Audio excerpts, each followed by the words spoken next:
What's up, guys? Welcome to Voicey here. This is your host, Captain Zach, and who else is excited for the new Xbox? Personally, I'm a PlayStation fanboy, always have been, but the new Xbox looks sick. Look at those graphical capabilities with the new Hellblade game they showed. Aw man, I can't wait till the PlayStation 5. Anyways, today's subreddit is r/EntitledParents.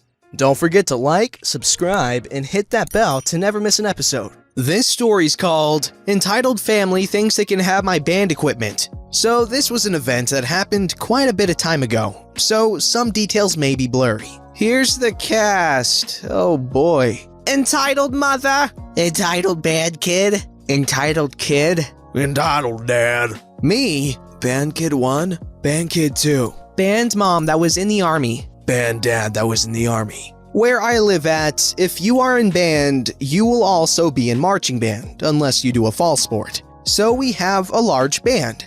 Despite having a large band, I hang around with two people. We are at BOA, or Bands of America, Indianapolis, and we happen to have just finished our show. After shows, we put props to the side to take pictures, and we have some band parents take the props to the Penske. After all pictures are done, we are off to the buses so we can put up our instruments and color guard equipment and get dressed in our street clothes. While we happen to get dressed, Entitled Mother and Entitled Band Kid happen to come across us. While we do get undressed, it's only the uniform.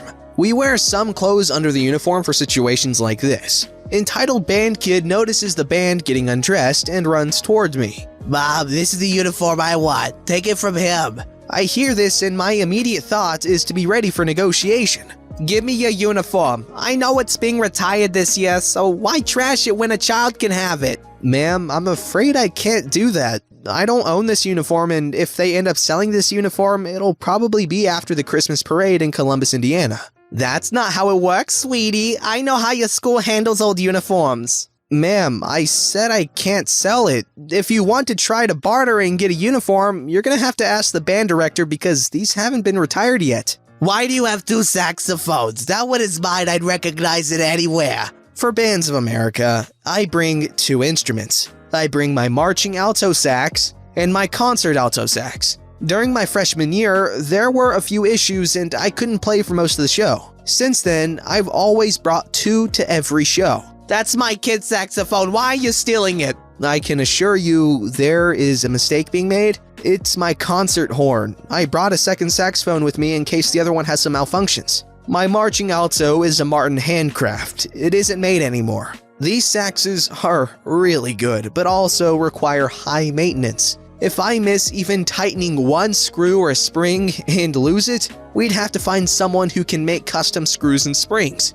My other alto is an Altura Paris, which I protect like it's my child. He has my horn. I want it back. Give me his sax. You know it's his. Besides, old, rusty, dusty, and broken doesn't appear to be broken, so why do you need it? Ma'am, back away. These horns are mine. I can guarantee I've never stolen a horn. For a musician, that's practically kidnapping it. I don't give a rat's ass. If you don't respectfully hand it over, I'll be forced to snag it from you. Cue Entitled Dad coming from behind. The hell's going on over here? That child has my sax and won't give it back. Entitled Dad attempts to snatch it, but fails. Don't make me call the police on you, kid. I know more stronger people than you, director. What's the fuss over here? That kid has my sax. You mean this horn? The one I bought for OP?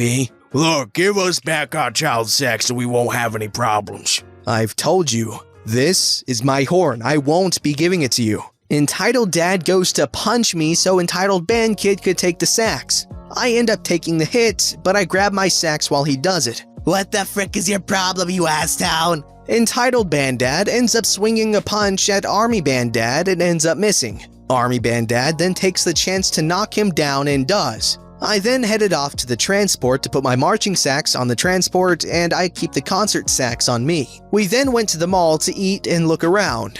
Surprise, surprise, the Entitled family happens to be with our band. As mentioned, I have my concert sax on me. It's been stolen from a band locker, and if I can't trust it in a band locker, I can't trust leaving it anywhere. It's a kid again! Hand over the horn now or I'll get the police involved. See if I care if you get the police in on this. It's my horn. I have nothing to hide. Get them now. Entitled Band Kid and Entitled Kid tried to fight me for my horn. Before they swung, I handed it to Band Kid 1 and told Band Kid 2 to call the authorities. We don't have to fight. This is a misunderstanding. I don't have your saxophone. If you don't give it to me, I will fight. It's my horn, I deserve it. I don't want to fight. Just find someone else to bother. I'm not changing my position. Entitled Bandad was behind me watching the entire event happen, and after his gremlin swung, he came over behind me and swung as hard as he could at the back of my head. I ended up getting hit again from him, but at this point I'm done. Step off. All three of you. I don't have your horn. I don't want to fight. If I have to, I will. Where's that army parent now, OP? None of your concern. Now back off. Entitled Band Kid swung at me, but I ended up ducking and headbutting him. Entitled Kid ran off to get someone to help his brother. Entitled Bandad ended up hitting me a few more times, but Army Band Mom ended up arriving. Back away from my child, sir. I will not repeat my statement. If I don't, I will do what it takes to free this kid from you. At this point, I was getting up so I could find Band Kid 1 and 2, but authorities arrived. They ended up arresting the dad and mom and put the kid in care of the aunt. It wasn't a great day, but I ended up protecting my saxes, so I'm fine with the hits. Headbutting is not a move you want to go for because it hurts a lot. Punching someone hurts a lot. Okay, all these people talk so nonchalantly about getting into fights, but they hurt, okay? Getting hit hurts, hitting someone with your full strength hurts. It's not... Headbutting someone, especially as a kid, that's gonna hurt a lot, man. This story's called Entitled Dad Tries to Make His Own Laws on Government Property. This happened a couple of years ago when I worked at a U.S. national park as a bartender at one of the more upscale lodges. If you're not aware, national parks have concession contracts that allows companies to provide services through restaurants, lodges, gift shops, and tours, etc. The company facilities on property are inspected and overseen by National Park Service rangers regularly and act as overall judicial force if any crimes or violations are reported.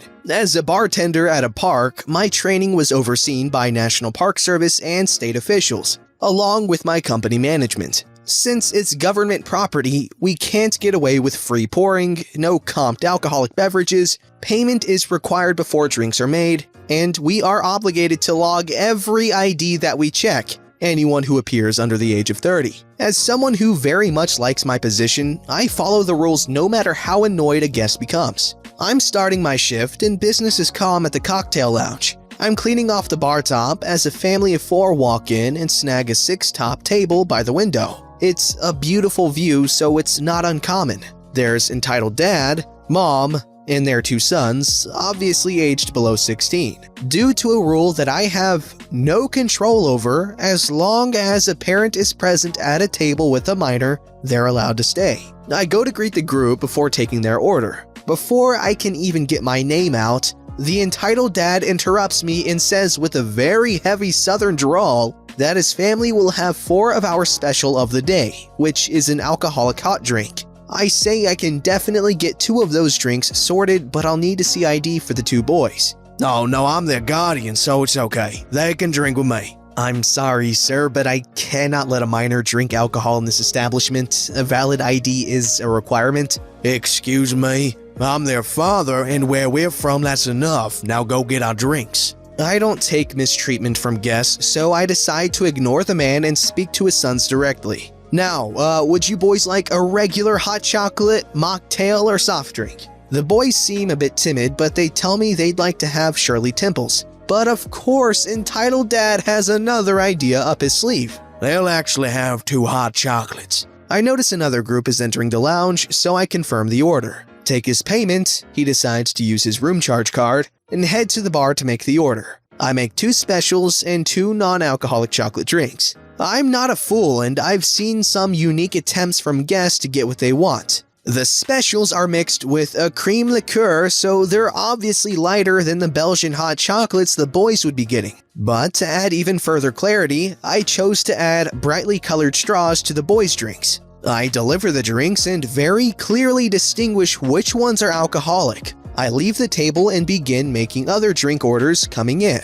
I look up to check my table and see the father swap his drink with his son's and then watch him encourage the boy to drink. At this point, I'm annoyed but not surprised. I added the straws in case this would happen. I approach the table and loudly remind entitled dad what I told him previously. Listen here, I didn't spend all this money on this trip so I couldn't drink with my boys. If you want any tip from me, you'll mind your damn business. I've had enough and have decided to exercise my authority as the bartender and let him know what is about to happen instead. Actually, no. This is a zero tolerance policy, so I will be confiscating the alcoholic beverages from your table. And no, they will not be reimbursed. This is a formal cutoff for you. So, as policy states, I will now alert the other bars within this park and inform them that you have been cut off and they will now not serve you based on your description and your room information on the card that you provided for payment. My manager will be here momentarily to add any further clarification that you may need. Now, this may sound like a very rude reaction from me, but it is company policy that is enforced through National Park Service to discourage overserving and drunk driving. When a bartender or server has decided to cut off anyone from drinks, no one is legally allowed to override this decision. This is because the server and bartender are held liable for any damages or injuries. This policy became even more enforced when a couple was overserved and ended up falling from a cliff and died. So yeah, it's useful. The story ends with my manager having to call National Park Service to escort the entitled dad off the property when he became violent. The mom and boys were visibly embarrassed and very apologetic, so I decided to give them a comped meal by the fireplace as a way to make up for having to deal with such a crappy dad in their lives. She left me a massive tip, which was unnecessary, but I was grateful for it. That was a very admirable ending, comping the family's meal. Because yeah, the dad was acting very out of line there and unreasonably, but the family didn't do anything. I really actually respect that a ton, holy crap. But yes, obey your drinking laws. They may seem unjust some places, but like in Texas, for instance, you can drink alcohol at like any age as long as your parents are cool with it. And I'm pretty sure if you're home, I think you have to be at home, but if your parents are okay with it for the most part, you're allowed to drink. This story's called, Does This Bus Go Into the Hospital? This happened a few years ago. I was waiting for the bus to go visit a friend at the local university.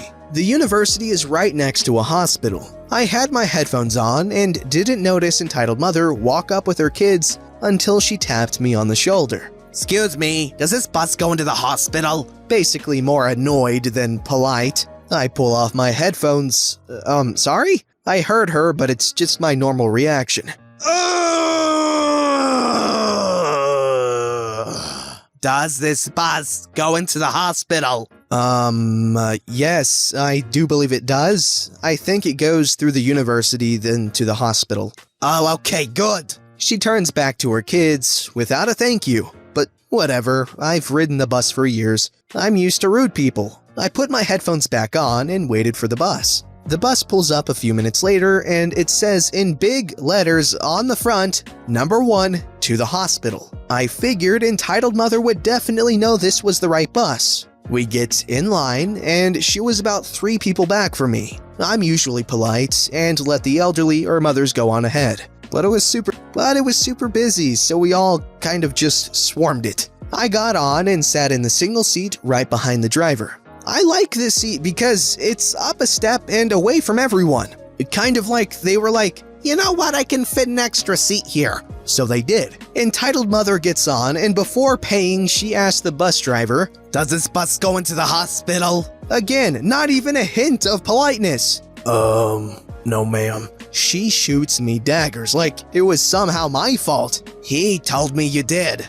Well, ma'am, if I drove into the hospital, they probably wouldn't like that, and I could potentially hurt a bunch of people. I do, however, pull up right in front of the hospital, though. Everyone within earshot started dying, myself included. Entitled mother was having none of it, though. She huffed and paid her fare, then brought her kids to the back. I thanked the bus driver as I left. I'm Canadian, but for the first time in a long while, I had actually meant it. Okay, I'm a little disappointed because that bus driver at least deserved a solid high five. That was good stuff. This story's called Entitled Parent Fires My Mom for Being Married to My Stepdad. Background: me and my family had been recently kicked out of our old house and had to move out of my town.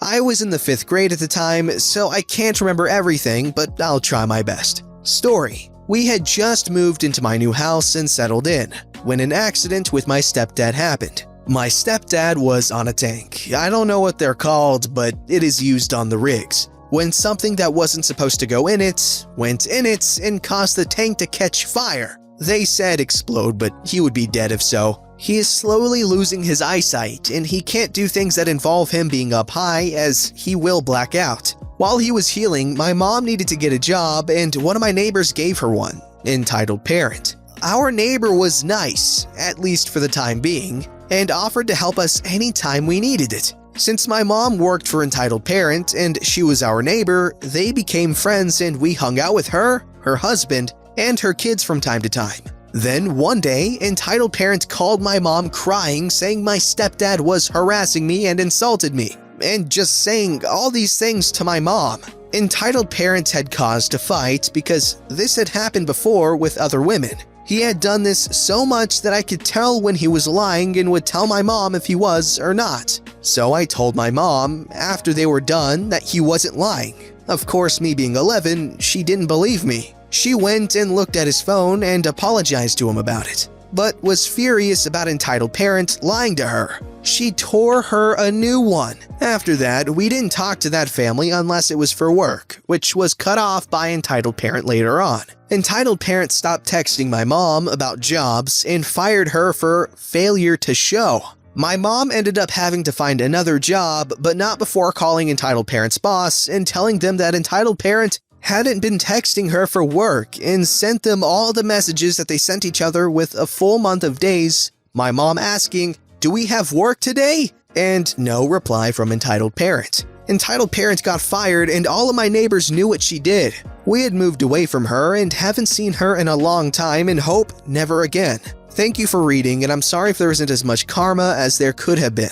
Okay, something we can all relate to is when you're a kid and you know something that your parents don't, or you're just trying to tell your parents something, but they don't take you seriously because you're a kid. Now this never changed for me, so to my parents, I'm basically not past age 10, even though I'm 20, nearly 21 at this point. But I will say this, if you have kids, no matter how young, try to take what they say at least a little seriously. Obviously, there are some caveats with that. You can kind of tell when your kid is being ridiculous, but then again, that is a slippery slope to make judgments like that. So yes, always take your children seriously, always listen to what they have to say, and at least try to give it some mind, so they don't grow up with lack of confidence in what they say, they have an inferiority complex, or I'm not saying that stuff is me, but I'm just saying that's a risk. Don't forget to like, subscribe, and hit that bell to never miss an episode.